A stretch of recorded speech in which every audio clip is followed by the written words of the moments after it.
একটা প্রশ্ন হলো জামায়াতকে ভোট দিলে বেহেশতের টিকিট পাওয়া যায়। আরেকটা প্রশ্ন যেটা জাহাঙ্গীরনগর ইউনিভার্সিটির একজন শিক্ষিকা তিনি বলেছেন, সিরাজগঞ্জ জেলা জামায়াতের সেক্রেটারি তিনি বলেছেন আওয়ামী লীগের যেই নেতারা পালিয়ে গেছেন তাদের স্ত্রীর উপর হক আছে জামায়াতের।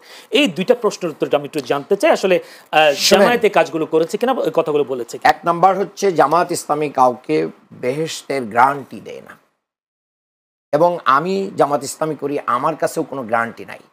আমি একটা বক্তব্যে বলেছি জামাতের আমিরেরও কোনো গ্যারান্টি নাই যে তিনি জান্নাতে যাবেন।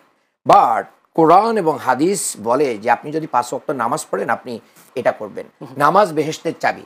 এটা যদি জামাত ইসলামীর কোনো ব্যক্তি বলে তাহলে অপরাধটা কোথায়? আপনি নামাজি লোক, আশা করা যায় লোকটা জান্নাতি হতে পারে। আপনি মায়ের পদতলে সন্তানের জান্নাত, আপনি মায়ের সেবা করে করে অনেক উপরে চলে গিয়েছেন, তো আমি বলতে পারি যে আপনি অনেক জান্নাতি আছেন। তাহলে আপনি যখন কোরআন এবং হাদিস মোতাবেক জীবন পরিচালনা করবেন তখন আল্লাহ এবং তার রসুল বলেছেন this is the way of জান্নাত। আমরা জান্নাতের পথ দেখাই, আমরা জান্নাতের টিকিট বিক্রি করি না। এটা খুব ক্লিয়ার হতো। দ্বিতীয় প্রশ্ন হচ্ছে যিনি এটা বলেছেন আমি জানি না যে এটা তিনি আদৌ বলেছেন কিনা, এটা বিকৃত হয়েছে কিনা, কিন্তু যদি তিনি এরকম কথা কেউ বলে থাকে সেটা যেই বলুক না কেন এটা জামাত ইসলামীর বক্তব্য না, এবং এই বক্তব্যকে আমরা প্রত্যাখ্যান করি, এই বক্তব্য সাথে আমরা একমত না। এটা আমাদের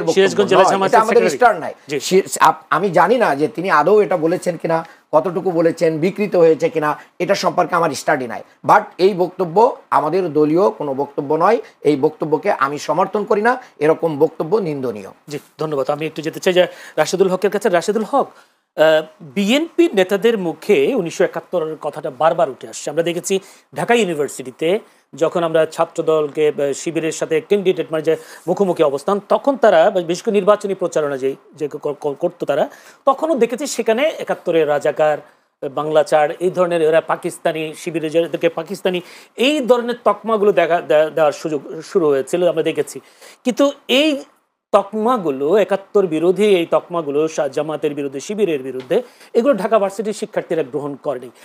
এটা কিন্তু প্রমাণ হয়েছে নির্বাচনের মাধ্যমে। কিন্তু এখন বিএনপি কেন আবার নতুন করে, বিএনপি নেতারা নতুন করে 71-এর জামায়াতের সেই স্বাধীনতা বিরোধী বিষয়টা নিয়ে আসছে, এবং কেন সেটা নিয়ে আসছে? উনি বলছেন হয়তো কোনো ইন্ডিয়ান এজেন্ডা আবার নতুন করে আনছেন কিনা, কিংবা নতুন করে আগে এই তকমা তুলে দেখলাম ডাকসুতে তারা ভীষণভাবে পরাজিত হয়েছে।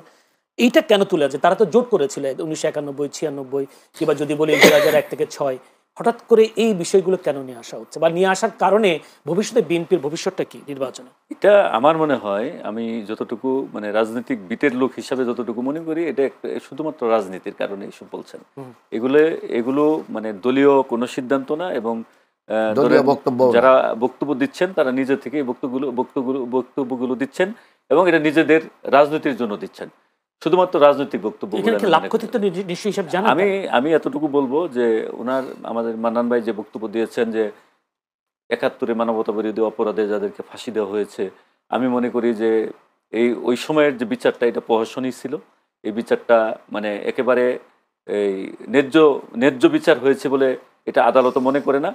আর হ্যাঁ, যদি 71-এ জামাতের ভূমিকা কোনো বিরূপ ভূমিকা থেকে থাকে, সেটার জন্য জামাতের আমি কয়েকদিন আগে ক্ষমা চেয়েছেন, হয়তো আরও কিছু বিষয়ের জন্য ক্ষমা চেয়েছেন, ভবিষ্যতে হয়তো আরও চাইবেন।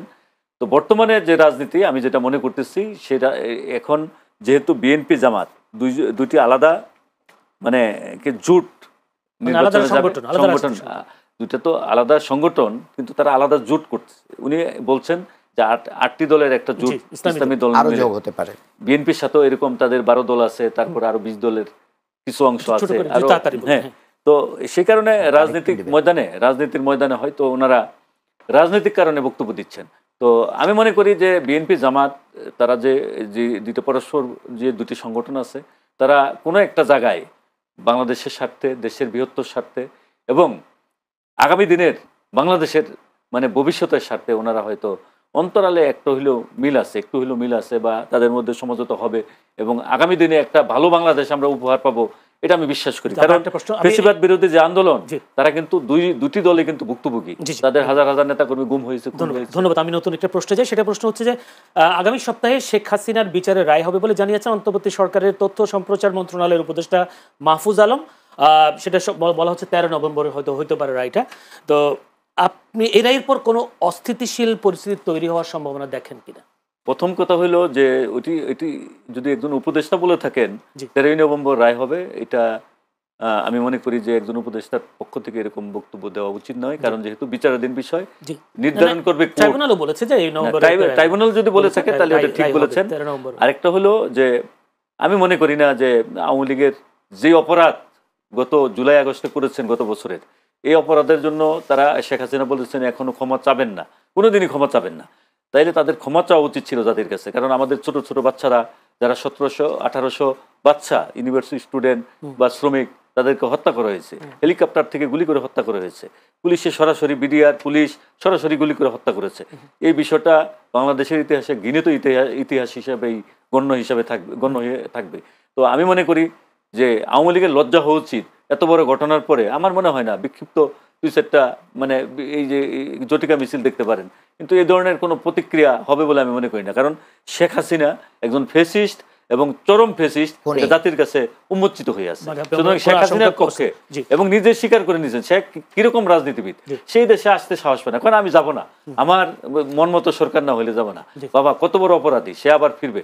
আমি মনে করি কোনো ফেসিস্ট কোনো দেশে কোনো ফেসিস্ট পালিয়ে গেলে আর ফিরে আসছে নাই, শেখ হাসিনা কোনোদিন ফিরে আসবে না, তার দলও আর ওইভাবে শক্তিশালী হয়ে দাঁড়াতে পারবে। ধন্যবাদ। আমি একটু যেতে চাই ডক্টর আব্দুল মান্নানের কাছে। আব্দুল মান্নান, আজকে স্বরাষ্ট্র উপদেষ্টা বলেছেন নির্বাচনে কোনো দলকে বিশেষ সুবিধা দিলে সেই পুলিশের বিরুদ্ধে আইনি ব্যবস্থা নেওয়া হবে বলে জানিয়েছেন স্বরাষ্ট্র উপদেষ্টা লেফটেন্যান্ট জেনারেল অবসরপ্রাপ্ত জাহাঙ্গীর আলম চৌধুরী। তিনি আরও বলেছেন, পুলিশের প্রতি আমার নির্দেশনা হচ্ছে নির্বাচন হতে হবে ফ্রি, ফেয়ার, ক্রেডিবল এবং উৎসব মুখর। পুলিশের কেউ অনৈতিক কাজে জড়িত থাকলে তাকে আইনের আওতায় নিয়ে আসা হবে। আমার প্রশ্ন হলো যে নির্বাচনে আসলে পুলিশকে কতটুকু ক্রেডিবল করা যাবে বা নিরপেক্ষ করা যাবে, আপনি যদি একটু। আমি এটা বলার আগেই একটু দু একটা কথা একটু বলতে চাই। দেখেন 71-এ সবচেয়ে বড় স্বাধীনতা বিরোধী দল ছিল মুসলিম লীগ, নিজাম ইসলাম পার্টি।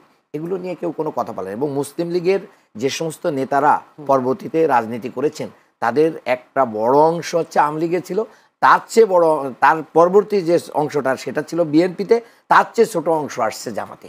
কাজেই এই রাজাকার নিয়ে টানাটানি করলে প্রেসিডেন্ট বানানো থেকে শুরু করে নিয়ে বহু জায়গায় বহু শত শত মানুষের নাম, শাহজিদুর রহমান, আব্দুর রহমান বিশ্বাস সহ আব্দুল আলিমদের মতন, তারপরে জাদু মিয়ার মতন লোকদের নাম বহু আসবে। কাজে এগুলো বলে মূলত ব্যক্তিগতভাবে যারা ফায়দা নিতে চান, একটু লাইমলাইটে আসতে চান, এটা আমাদের ভিতরে বিভেদ তৈরি ছিল। আজকে আমিরে জামাত কিন্তু এটা বলেছেন যে আমরা যেন বিভেদের রাজনীতিতে না যাই। রাজনীতিতে আপনার পাল্লাপাল্লি থাকবে, রাজনীতিতে আমি উইন করব, আপনি উইন করবেন, আদর্শ দিয়ে করি, কিন্তু এটা দিয়ে যেন আমরা বিভেদের রাজনীতি না করি, এটা কিন্তু সুস্পষ্টভাবে বলেছেন।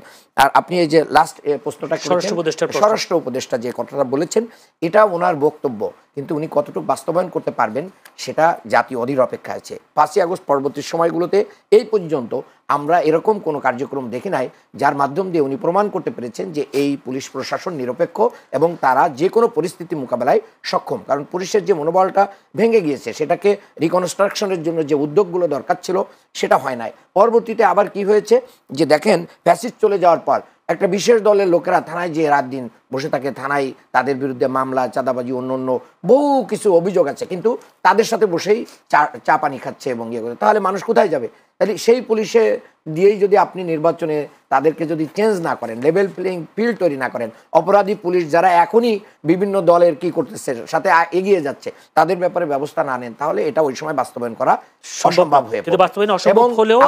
আপনি দেখছেন যে কুড়িগ্রামে যে ঘটনাটা ঘটলো, থানার ভিতর থেকে আসামি ছিনতাই করে নিয়ে আসছে, এবং তারা কারা, তাদের রাজনৈতিক পরিচালক দল তাকে কি করেছে, বহিষ্কার করেছে, সাসপেন্ড করেছে, কিন্তু পুলিশ তাদেরকে অ্যারেস্ট করতে ব্যর্থ হয়।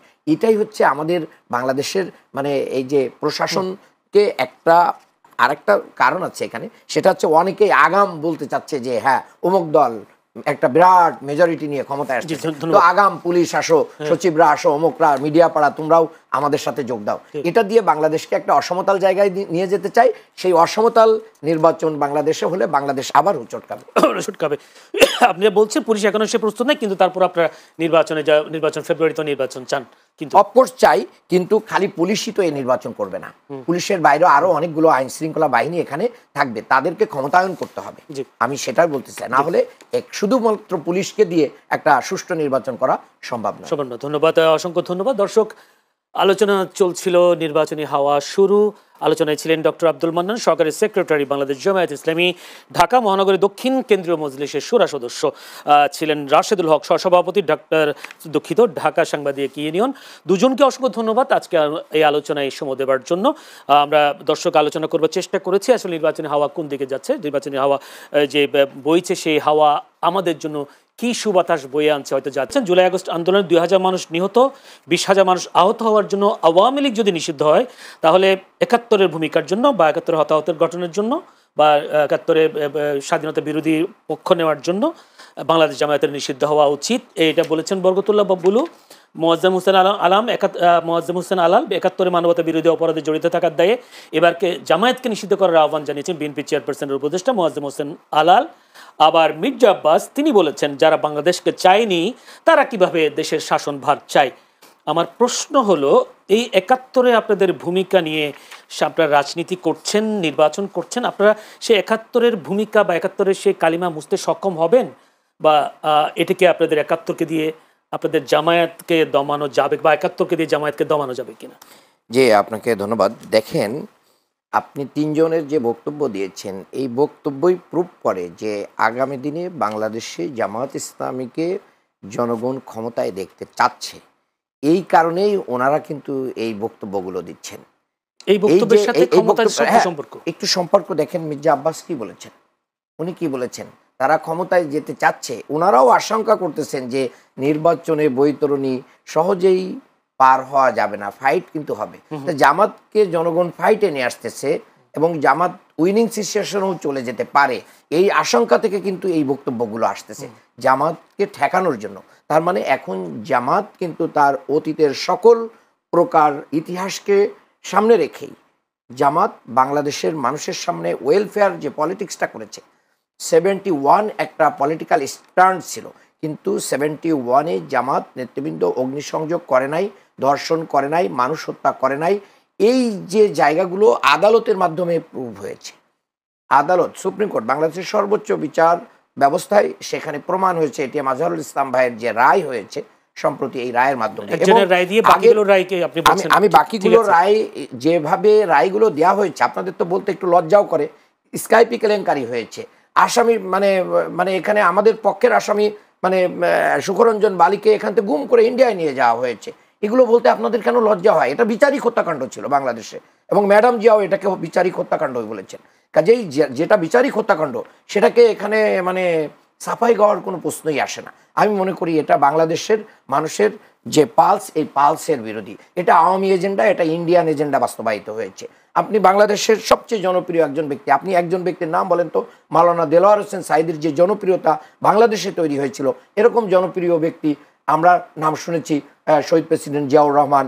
এবং এমনকি দেখেন, বাংলাদেশে যাকে যুদ্ধ অপরাধের নামে সবচেয়ে বড় তকমা দেওয়া হয়, অধ্যাপক গোলাম আজম, তার জানা যায় সবচেয়ে দুঃসময়ের ভিতরে কি পরিমাণ মানুষ হয়েছিল। আওয়ামী লীগ অফিস পার হয়ে চলে গিয়েছিল, এই উত্তর গেট দক্ষিণ গেট চারিদিকে লোকে লোকারণ্য হয়ে গিয়েছিল। একজন রাজাকারের জানা যায় এত দুঃসময়ের ভিতরে হাজার হাজার লক্ষ লক্ষ মানুষ কোত্থেকে আসে ভাই? তাহলে এই তকমাগুলো মূলত জামাত ইসলামীর যে রাইজিং পাওয়ার, জামাত ইসলামীর যে ওয়েলফেয়ার পলিটিক্স, জামাত ইসলামীর যে ক্লিন ইমেজ, জামাত ইসলামী যে দুর্নীতিমুক্ত রাজনীতি করে, দুইজন মন্ত্রী যাদেরকে হত্যা করা হয়েছে, তারা 3টা মন্ত্রণালয় চালিয়েছেন, 1 টাকার দুর্নীতির তথ্য কেউ আজও পর্যন্ত আবিষ্কার করতে পারে নাই। তাহলে এই যে ওয়েলফেয়ার পলিটিক্সের মাধ্যমে মানুষের হৃদয়ে যে অবস্থান করে নিচ্ছে, সেই জায়গাকে ঠেকানোর জন্য আবল তাবল বলছেন। দ্বিতীয় হচ্ছে, আমি আপনার কাছে জানতে চাই যে এই বক্তব্য 3জন ব্যক্তির না বিএনপির? আপনি যদি বেশি করে বলতে চান, এটা যদি বিএনপির বক্তব্য হয় তাহলে আমাদের বক্তব্য আছে, আর যদি ব্যক্তির বক্তব্য হয়, ব্যক্তিরা অনেক সময় অনেক কথা বলেন, পরে আবার আরেক ভাই এসে বলেন এটা অমুক ভাইয়ের ব্যক্তিগত বক্তব্য, এটা আমাদের বক্তব্য না। ধন্যবাদ। আমি মনে করি যে রাজনীতিতে আওয়ামী বিরোধী, ফ্যাসিস্ট বিরোধী যে ঐক্য আমাদের ভিতরে আছে, এই ঐক্যকে ফাটল ধরিয়ে একটা সুযোগ নেওয়ার জন্য যে আওয়ামী লীগের লোকেরা ওত পেতে আছে, সেই ফাঁদেই এই ব্যক্তিরা পা দিয়ে কথা বলতে। ধন্যবাদ। আমরা একটা 2টা প্রশ্ন করি, 2টা প্রশ্ন খুব দর্শকও জানা উচিত।